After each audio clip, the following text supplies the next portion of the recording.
What up, dudes? I just got back from my niece's birthday party. It was nice seeing some people, my sisters, and some of their friends. Today I just wanted to share with you something nice and simple, some nostalgia for you. I wanted to share all the old video games that I used to play growing up. Basically every video game that I've been like hooked on up until today. So let's start off with the very, very old school.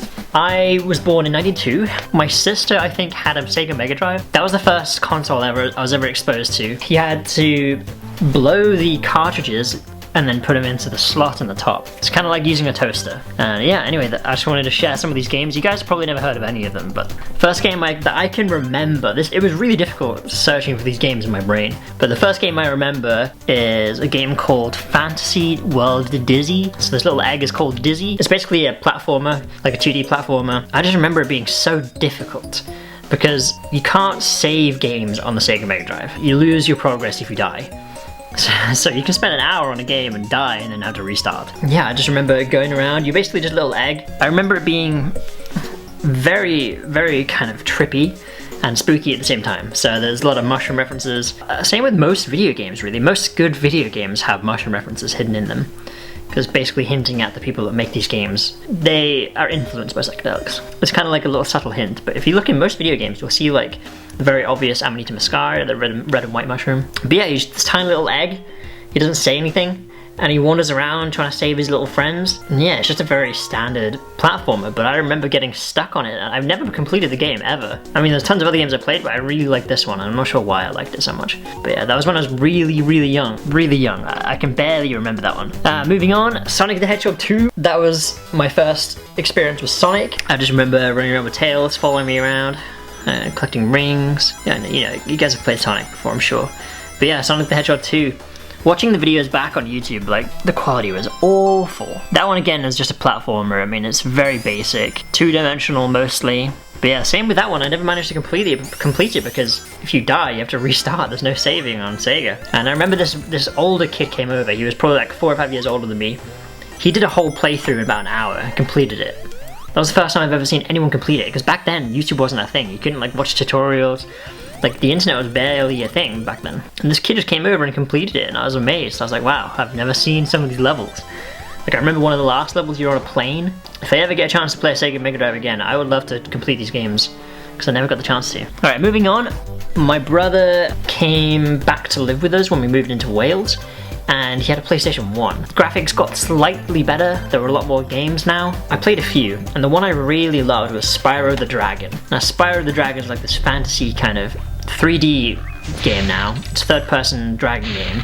And you're running around basically trying to save frozen dragons and collecting eggs. I don't know what it is with eggs, but the soundtrack to this game was so beautiful, and I got so hooked. Like, I really got immersed. I remember my brother being annoyed that I was playing it so much. But hey, I was a kid and you showed me video games, and it blew my mind. And then after that, Crash Bandicoot, I think maybe Crash Bandicoot 1 or 2 was the first one I tried. Again, that was on PlayStation 1. Graphics sucked, but it was the classic Crash. I haven't really played any of the newer ones because it wouldn't feel the same as it did back then. And again, this is just a platformer. I mean, it's two-dimensional, sometimes three-dimensional. It's still, they're all very basic. Like back in the day before I got like a good console, they were all such basic video games. Okay, after that, we had a computer. And the computer was connected to the modem, the Wi-Fi router. And the internet back then wasn't wireless. It was Ethernet, so whenever anybody made a phone call to my house, it would disconnect the internet. Such a pain in the butt. Like, before people had phones, house phones were the only way to make contact. Like, I sound so ancient right now, but yeah, when somebody called your house, like, you had to just take a break from the game because it would freeze everything. RuneScape, I played old school RuneScape, and I used to do a lot of trading and a lot of fishing. My fishing and my fire making and my wood cutting were probably the highest, and my archery was pretty high. I don't remember what year I played any of this, but I'm looking at a map of RuneScape right now. I never paid for the game because I was a kid. I was just a free-to-play player. And I remember trading a lot in Varrock. I'd go to the really busy servers and just start spamming with all colourful fonts. It would like kind of wave around saying, selling oak logs or willow logs, 99 GP. I don't remember how much it was, but I just remember spamming it and doing a lot of trades. RuneScape is a very grindy game, and I was very addicted. I would spend a lot of time indoors, and I didn't really like it. What I had to do And luckily I acknowledged it when I was young. What I did was I gave away my account info to a friend. I said, hey, here's my account login. I spent hundreds of hours into this game and I'm hooked. I can't get off of it. Like, I was addicted. So they took the account, they played on it for a while, and then they lost it. Yeah, my gamer tag on there was like freak_dude with double O. So if anybody ever finds the freak dude account, that's mine. I can't get back into it, I've tried. But I'm happy that I gave it away because, yeah, I was super addicted. That's the only PC game I've ever been hooked into.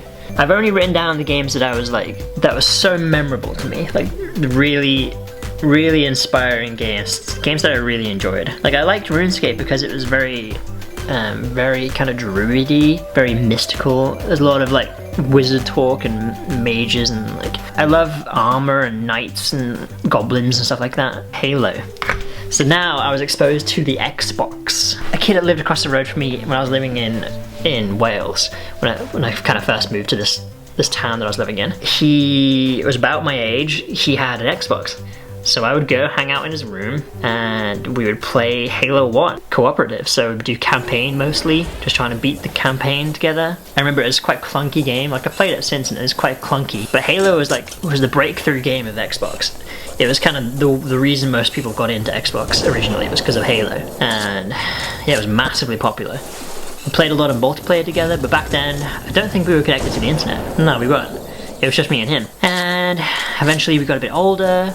He then sold me that Xbox. And then Halo 2 came out and I was in high school now. All my friends would come over during like lunch break. We only had an hour and I lived like 15 minutes away from school.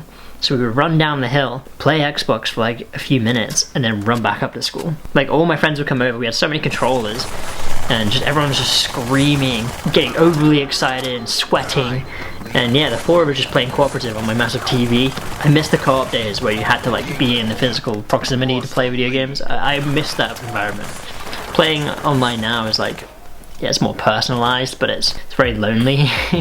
Even though you're playing with other people, it's not the same as having like everyone around you. LAN parties were the best, but we'll move on to that in a second. So I would take my Xbox and my TV to house parties, because at that age I was like 13, 14, 15. I would take my Xbox to house parties and everyone would be like doing their thing, we'd be having a great time. There'd be multiple TVs all connected in this in like someone's living room. It'd be really sweaty. There'd be like girls there that weren't really taking part, they were just kind of watching. Yeah, we'd all be connected via LAN. And then Halo 3 came out. That's when I got Xbox Live. So when I got Xbox Live, my original game tag was Random Baggins, because it was around the time of Lord of the Rings, and I was super into Lord of the Rings. I love hobbits and everything they stand for. I am Random Baggins. I'm Mitchell. Hi, my name's Pig. Hi, I'm Random Baggins. Hey, I'm Random Baggins. Here's Michael. Oh God. So Random Baggins, that was me. That was Random Baggins was born. And Halo 3 was amazing, because that's when I started playing in my room alone, but with other people. Yeah, I spent so much time on Halo 3, I really enjoyed it. I got to the highest rank you can get online, and I just felt like I was really good at the game, but I didn't realize that there was like a competitive side to it.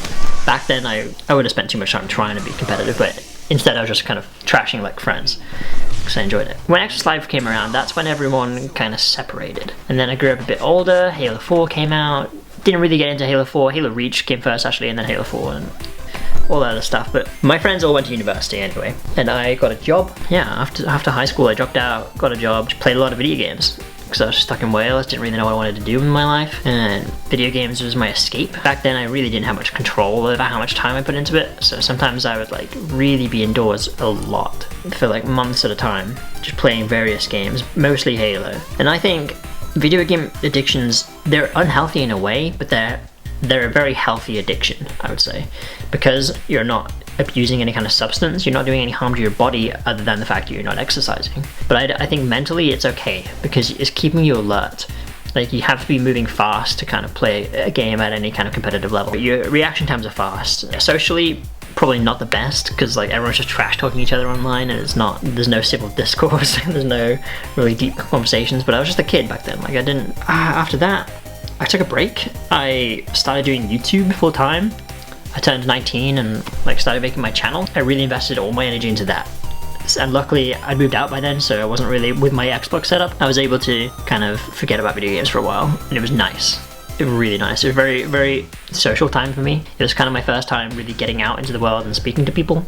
because I'd locked myself away after high school and just played video games. Yeah, I did that for a few years. And then what brought me back? Pokemon Go came out. That was just a mobile game, so when I'm out and about, traveling especially, you can go and collect Pokemon in the real world. I played Pokemon card game when I was in primary school, very, very young, but I didn't really get serious into it. I didn't really understand dueling or battling or anything like that. So when Pokemon Go came out, it was like, sweet, this is a digital way to collect these Pokemon. It's not going to cost me any money. I can walk around. It encourages you to be outside. So I thought it was such a clever game to get into. And also when you travel, there's like regional Pokemon that you can collect. So if you go to North America, there's a few specific Pokemon that you can only get there. It's still a game I play today, but I don't play it as hardcore as I used to because I live out in the middle of nowhere. It's only really a game built for kind of city life. But here's my Pokedex anyway. I've caught 583 and I've seen 592. So you can see there at the top I've got 151 Kanto, 100 Johto, 133 Hoenn, 101 Sinnoh, and then 96 Unova. So I've caught most of the Pokemon basically, and now there's like shiny versions of a lot of the stuff. Like every now and again they'll bring out a new shiny, but I'm not so into the catching shinies. I don't really care so much about that. I like to have the complete decks. And I think it's nice to collect something digital because it doesn't cost me any money, and I don't like physical things because I'm a minimalist. So having a digital collection I think is just really fun.